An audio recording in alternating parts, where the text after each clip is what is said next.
पण एवढी दगदग करून हे स्वराज्य आपण आणखी किती वाढवणार आहोत महाराज?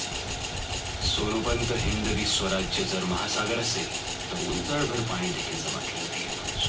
दक्षिण दिग्विजयानंतर आता कुठली नवीन मोहीम येते का? असेलही.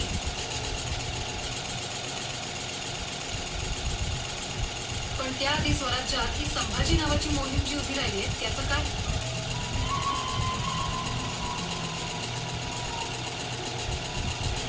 त्याचं काय चाललंय आम्हाला समजतच नाही. संभाजीला समजून घेण्याकरता तुम्हाला तुमचं काळी शिवाजीचं करावं लागेल.